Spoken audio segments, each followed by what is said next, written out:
প্রিয় ছাত্রছাত্রী, আপনাদেরকে সন্দীপ অফিসিয়াল ইউটিউব চ্যানেলের পক্ষ থেকে অনেক অনেক শুভেচ্ছা ও অভিনন্দন। আপনাদের জন্য একটি এই মুহূর্তে বিগ ব্রেকিং নিউজ। এই যে 2024 সালে যে সকল ছাত্রছাত্রীরা নেতাজি সুভাষ ওপেন ইউনিভার্সিটি এর ইউজি কোর্সে আর্টস, সায়েন্স, কমার্স বিভাগে যারা এখনও পর্যন্ত ভর্তি হতে পারেননি বিভিন্ন কারণবশত, তাদের জন্য কিন্তু এটি একটি অনেক বড় অফার। আপনাদের আগামীকাল ভর্তির আবেদনের লাস্ট ডেট ছিল, সেটি কিন্তু ইউনিভার্সিটি থেকে আবারও বাড়িয়ে দেওয়া হয়েছে এবং এই যে অ্যাডমিশন সেটি কিন্তু আবারও হবে।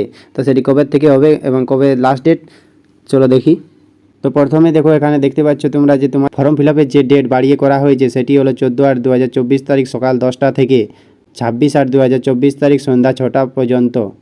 এবং ডকুমেন্টস আপলোডিং 14/8/2024 তারিখ সকাল 10টা থেকে 28/8/2024 তারিখ সন্ধ্যা 6টা পর্যন্ত। এবং অনলাইন ফিস সাবমিশন 14/8/2024 তারিখ সকাল 10টা থেকে 30/8/2024 তারিখ সন্ধ্যা 4টা পর্যন্ত। এই ছিল আমাদের আজকের ভিডিওটি ভালো লাগলে নিশ্চয়ই একটা লাইক কমেন্ট করে দেবেন এবং আমাদের চ্যানেলে যদি নতুন হয়ে থাকে তাহলে আমাদের চ্যানেলটিকে সাবস্ক্রাইব করে দেবেন এবং পাশে থাকা বেল আইকনটি প্রেস করে দেবেন। ভিডিওটি দেখার জন্য অসংখ্য ধন্যবাদ।